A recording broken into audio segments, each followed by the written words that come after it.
20대 대통령 선거 개표 방송 지금 시각이 12시 11분 33초 지나고 있는데요. 여러분 YTN과 함께 하고 계시고요. 자, 대한민국의 미래를 바꿀 선거 결과의 윤곽이 아직까지도 드러나지 않고 있는 팽팽한 그런 접전 상황을 보이고 있습니다. 네, 현 상황을 두 분과 함께 좀 자세하게 이야기 나눠보겠습니다. 더불어민주당 전용기 의원 그리고 국민의힘 김영동 의원과 함께 이야기 나눠보겠습니다. 두 분 어서 오세요. 안녕하십니까? 예. 자, 지금 우선 개표 상황부터 좀 짚어봐야 될 것 같아요. 두 분 뭐 지금 일단 지금 심정이 어떠신가요?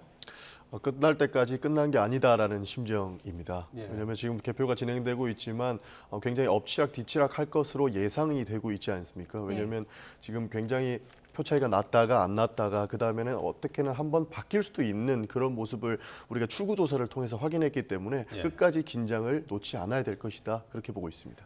네. 많은 그 시청자분들도 아마 저 YTN 화면에 그 로고 밑에 오른쪽 위에 저 숫자를 뭐 수시로 보고 계시면서 이제 뭐 또 귀로는 이제 말씀을 듣고 계실 것 같은데 김영동 의원님은 지금 어떤 심정이십니까? 지금 스튜디오 들어올 때 0.8 정도 차이가 났는데 지금 0.5로 많이 급격하게 빨리 쫓아가고 있는 것 같습니다. 예. 네. 우리 방송 끝날 때쯤 골든 크로스가 일어나기를 희망합니다. 네. 어, 일단 두 분의 심정을 들여봤고 예. 이 추구조사 결과가 초박빙이었잖아요. 이 추구조사 결과에 대해서 각 당에서는 어떻게 해석을 하고 있는지 그 부분도 조금 들어봐야 될 것 같습니다. 출구조사가 역대 이제 대선들을 보면 어느 정도 정확성이 보장은 되어 있다라고 이제 저희는 파악을 하고 있었습니다. 그래서 지금은 사전 투표라든지 재외국민 그다음 코로나 확진자 투표까지 좀 종합적으로 봐야 되는 상황이 아닐까 싶어서 끝날 때까지 좀 이렇게 저희도 긴장을 놓지 않고 있다 이렇게 말씀드리고 싶습니다. 네. 네. 지금 국민의힘에서는 이 상황 어떻게 분석하고 있습니까? 저희는 좀 낮은 자세로 겸손하게 이 결과를 끝까지 개표 결과를 보자 이런 정도의 분위기가 있고요. 예. 그냥 하나만 짚고 넘어가면은 역대 대선에서 출구조사가 시행된 이후에 그 차이가 좀 있기는 했었지만은 그 순위가 바뀐 적은 사실 없습니다.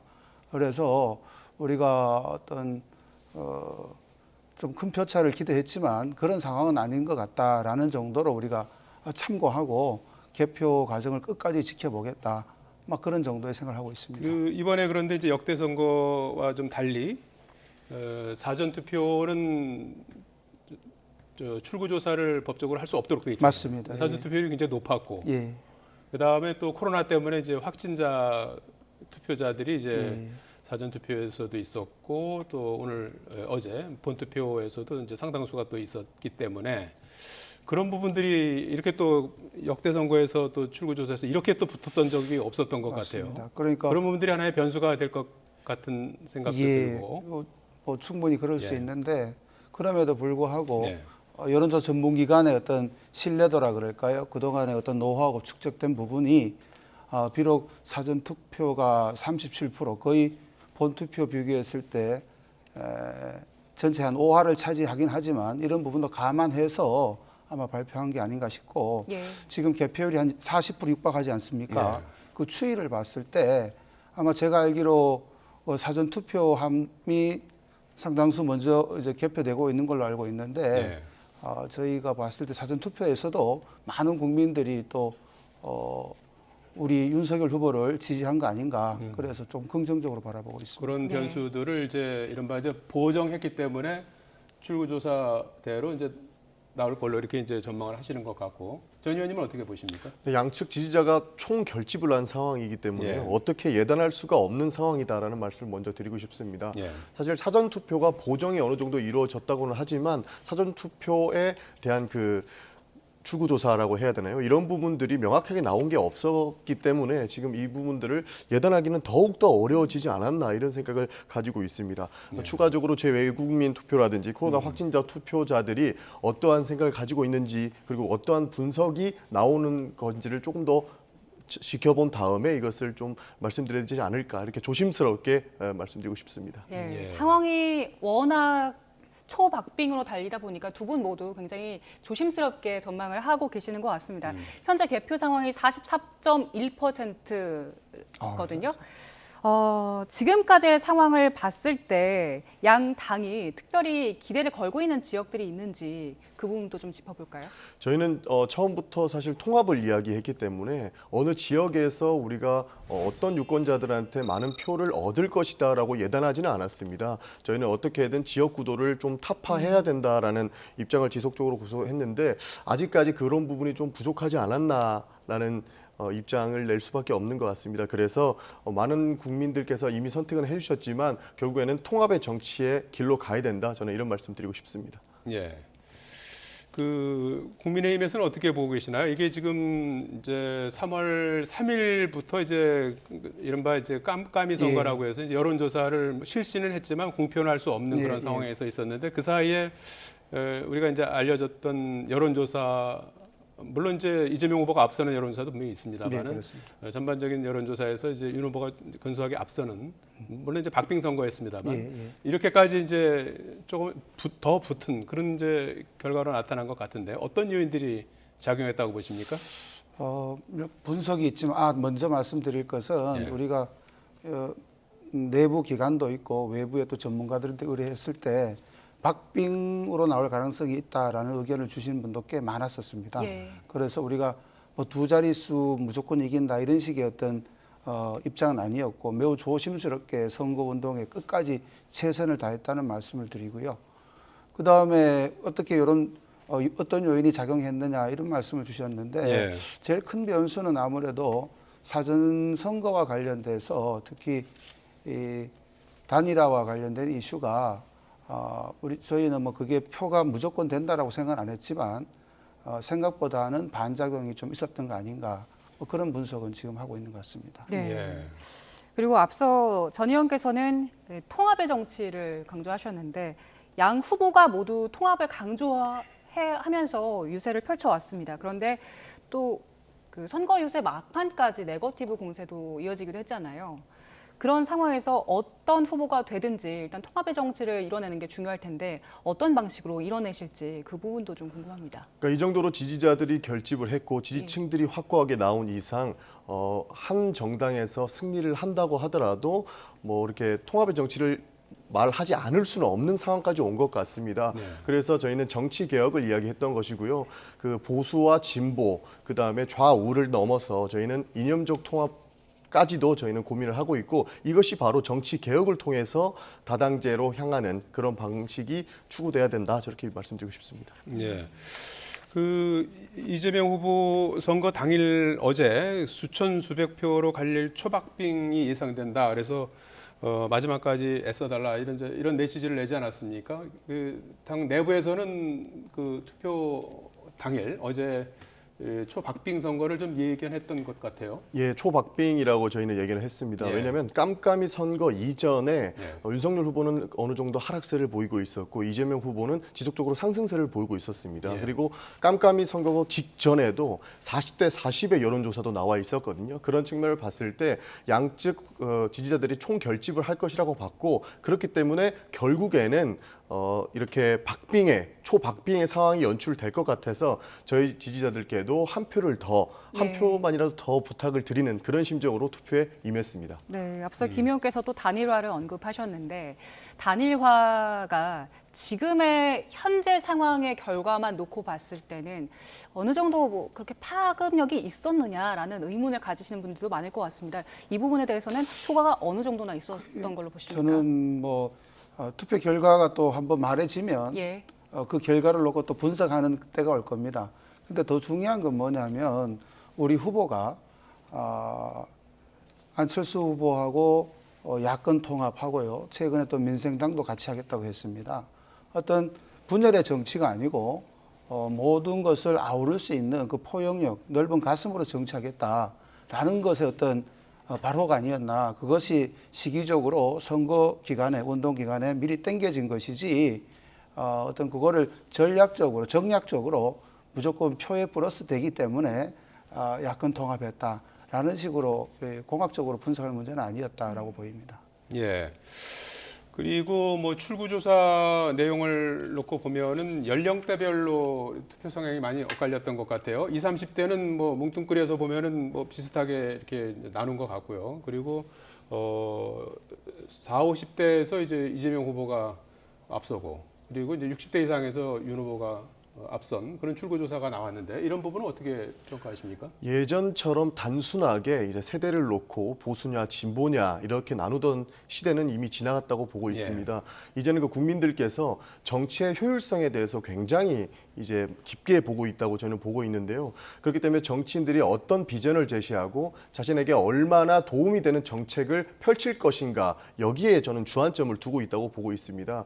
그래서 이재명 후보는 30대, 40대, 50대에서 높은 투표율을 보이고 있었는데요. 그러니까 상대적으로 윤 후보보다 높은 투표율을 보고 있었는데, 안정적으로, 그러니까 성남시장과 경기도정을 운영하면서 안정적인 정책 운영 능력을 보여줬기 때문에 이런 분들이 그런 효용성을 보고 이재명 후보에게 투표하지 않았을까라는 생각이 들고요. 그 외에도 뭐 20대라든지 그다음에 60대, 70대 분들께는 아직까지는 부족하지만 더 진정성을 보이면 그분들도 결국에는 알아주시지 않을까 하는, 그렇게 긍정적인 말씀을 드리고 싶습니다. 네, 지금 화면에 시간대별 득표 상황 잠깐 보실까요? 지금 보면은 이게 8시 조금 넘어서 8시 10분부터 개표가 진행됐고요. 그래서 그래프상으로 보면은 지금 윤석열 후보가 아직은 한 번도 앞서지 못했는데 계속해서 치고 올라가면서 지금 0.4%포인트까지 추격한 그런 모습을 볼 수가 있습니다. 네. 그리고 저희가 이제 세대 간 표심을 이야기하고 있었는데, 윤석열 후보 역시 이대남들 굉장히 열심히 공약을 해왔잖아요. 어떤 쪽으로 기울었을까요? 저는 뭐 이걸 세대 간의 갈등의 문제나 갈등의 프레임으로 몰고 가는 것은 특히 정치 영역에서는 절대 금해야 된다라고 생각하고, 표심이 어떻게 이동했느냐, 과거에 비교했을 때 이대남이든 20대든 30대든 제일 중요한 게 그 직장 먹고 사는 문제, 그 다음에 공정의 문제, 이 부분에 대해서 굉장히 갈구를 하고 있었는데, 우리 후보가 그런 부분에 대해서 굉장히 매력을 발산했는 거 아닌가. 그렇기 때문에 과거에 비해서 우리 당에 많은 젊은이들이 지지도 보내고 또 윤석열 후보에 대해서 실제 투표장으로 갔다고 저는 생각합니다. 네, 저희가 지금 이제 세대 간 표심에 대해서도 이야기를 나눠봤고요.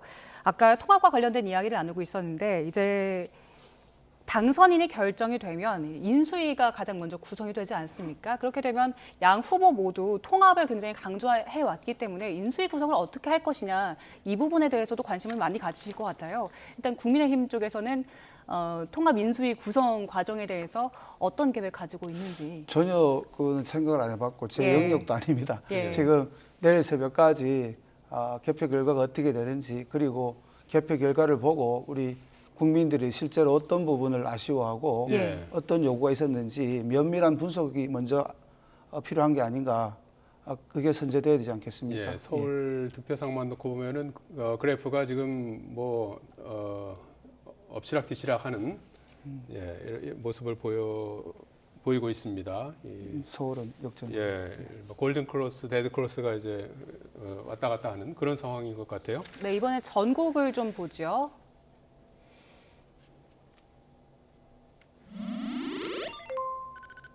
전국적으로 전국 역시도 초박빙인 상황입니다. 0.2% 포인트까지 좁혀 들었습니다. 개표가 10% 진행됐을 때만 하더라도 뭐 상당한 차이가 있었습니다. 출발은 한 10% 포인트 차이 난 데서 출발했던 것 같고요.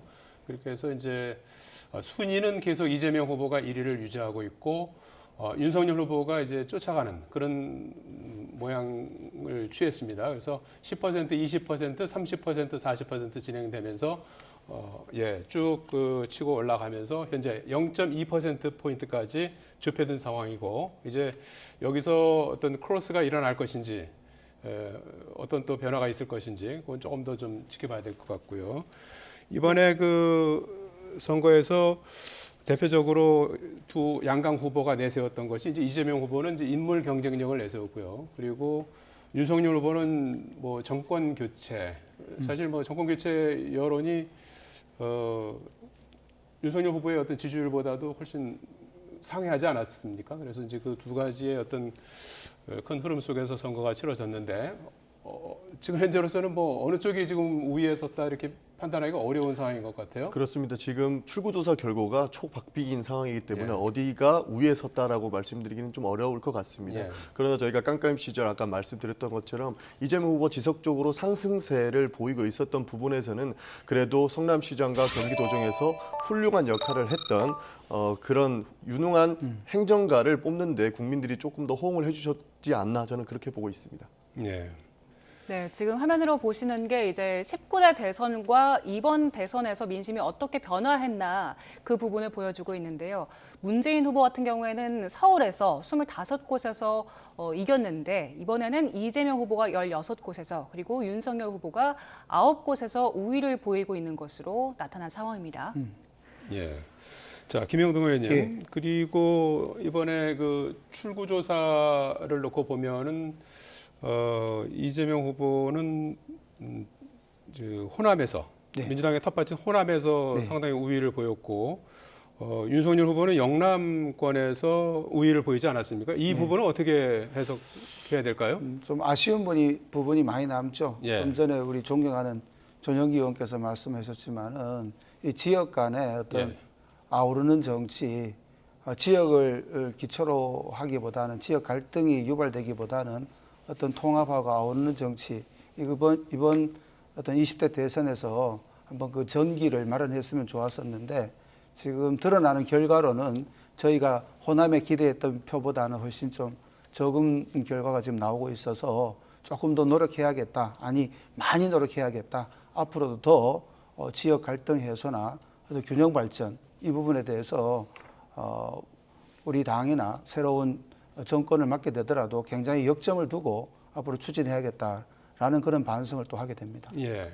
저희도 전 예. 의원님 어떻게 보세요? 예. 저희도 굉장히 공감하는 바입니다. 예. 이번에는 어떻게 될지는 잘 모르겠습니다만 이번에도 동서가 나뉘고 보수와 진보가 나뉘는 상황이 연출된다면 다음에 어떠한 정부가 들어와도 첫 번째도 통합, 두 번째도 통합, 세 번째도 통합의 정신으로 5년 뒤에는 이렇게 지역구도나 세대 갈등 그리고 뭐 좌우를 나누는 이념 정치를 타파해서 5년 뒤에는 정말로 대한민국이 발전하는 그런 대한민국 정책 비전을 세울 수 있는 그런 대통령을 뽑을 수 있는 그 토대를 닦아야 되지 않을까 저희도 그렇게 보고 있습니다. 네. 예. 오늘 이렇게 정말 우열을 가리기 어려운 그런 출구조사 그리고 실제 개표 결과도 이제 아직까지 이제 그런 상황이고 결과도 뭐 그렇게 지금 되지 않겠습니까? 뭐 한 표든 두 표든 승부는 가려지겠지만 그래서 이런 결과가 바로 이제 민의가 만들어낸 민심이 네. 만들어낸 하나의 어떤 그 시대 정신이라면 그것이 바로 통합일 수 있겠다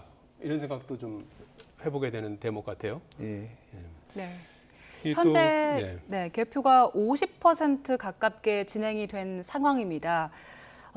현재도 아직도 윤곽이 안 보이고 있잖아요. 두 후보가 50%에 가까운 50% 절반 개표가 이루어졌습니다. 예, 개표가 절반 지금 진행이 됐는데요. 전체적으로는 개표가 굉장히 더디게 진행이 됐는데 그거는 뭐 늦게 출발을 해서 그러는데 좀 시간이 흐르면서 개표가 좀 빠르게 진행이 속도를 좀 내고 있는데 현재 방금 표차가 없었습니다. 예. 예, 개표 50.2% 상황에서 타이가 됐군요. 동률이 됐어요. 50.2%에서 48.3 대 48.3 순위는 변동이 없습니다. 표수로 한 단위에서 이제 이재명 후보가 앞선 그런 내용이겠죠. 1위, 2위는 그대로 유지가 되고 득표율로 48.3 대 48.3, 50.2% 진행된 상황에서 12시 30분 예. 지난 시점에서 지금도 이렇게 뭐 박빙이 아니라 뭐 지금은 같은 결과가 나오고 골든 있습니다. 크로스가 나오는 상황인 것 같습니다. 네.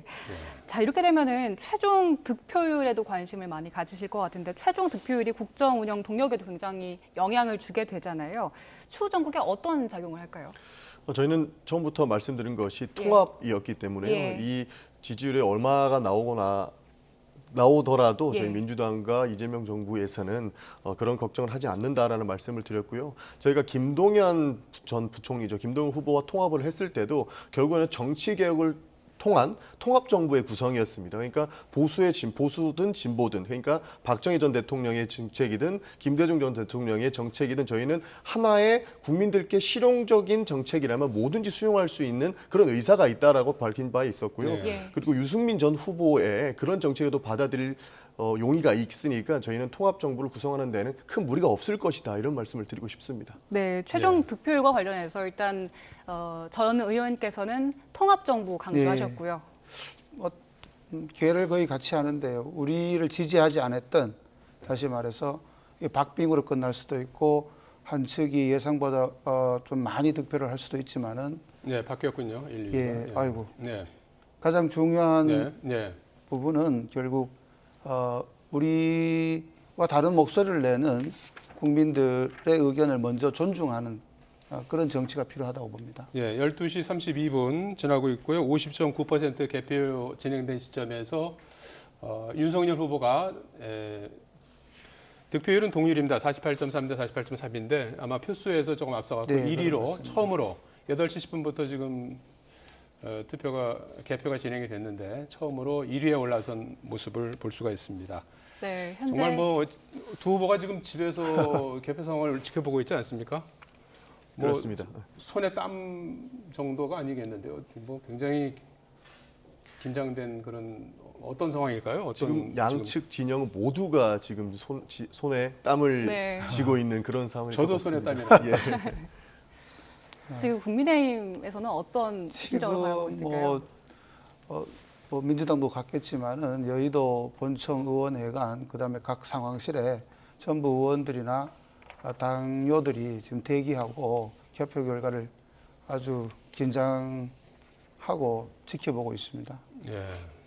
자치단체장 선거 이럴 때는 좀 이런 경우가 많죠. 이제 예, 있었죠. 종종 있었고 뭐 몇 표 차이로 뭐 예. 당락이 갈리기도 하고 이런 게 있었는데 대통령 선거에서 이런 경우는 처음인 것 같아요.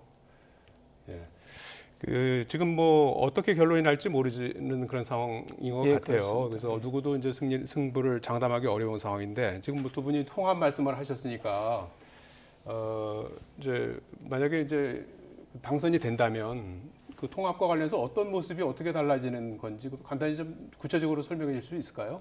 그러니까 뭐 다양하게 볼 수 있을 것 같습니다. 예. 뭐 통합 내각을 구성한다든지 예. 그리고 정치 개혁의 협의가 저희는 주를 이루지 않을까 싶습니다. 그러니까 통합 내각이라고 하는 것은 말씀하신 대로 정말로 국민들께 필요하다고 생각되는 정책은 보수든 진보든 뭐든지 수용할 수 있는, 그리고 인수위 자체도 그런 식으로 구성을 해서 국민들께 그 기대를 드릴 수 있는 그런 방식이 있을 것이고요. 사실 지금 양당 체제의 정치 구조는 굉장히 폐쇄적일 수밖에 없다라는 국민들의 열망도 있습니다. 그래서 이런 부분들을 어떤 방식으로 정치 개혁을 할 것인가, 그리고 다음 총선에는 어떠한 방식으로 투표를 할 것인가, 이런 부분까지 논의가 될 수 있는 굉장히 지금 기대가 찰 수 있는 그런 상황인 것 같다. 저는 그렇게 말씀드리고 싶습니다. 예. 뭐 이 부분은 아예 그림을 그려서 뭐 통합 내각 이런 식으로 타이틀을 한다기보다 우리 대선 선거운동 기간 중에도 이미 좀 전에도 언급이 됐습니다만 안철수 후보하고 야권 통합을 했었고요. 예. 민생당 측에서도 함께 하자고 했을 때 저희가 같이 하자고 호응을 했었고, 또 후보자가 계속 유세를 국민의힘 모습이 나오고 있어요. 조금 네, 전에 현재 지금 상황입니다. 뭐 국민의힘 입장에서는 골든 크로스라고 할 수가 있을 것 같은데 예, 처음으로 그런 이제 말씀입니다. 앞서는 결과가 나오니까 일어나서 환호하는 그런 모습을 볼 예. 수가 있습니다. 아까 출구조사가 발표될 때랑은 또 사뭇 다른 다른 분위기네요. 것 같습니다. 예. 예. 자, 계속 말씀. 네, 그다음 주시죠. 말씀드릴게 우리 후보자가 계속 유세하면서 이런 표현을 썼었습니다.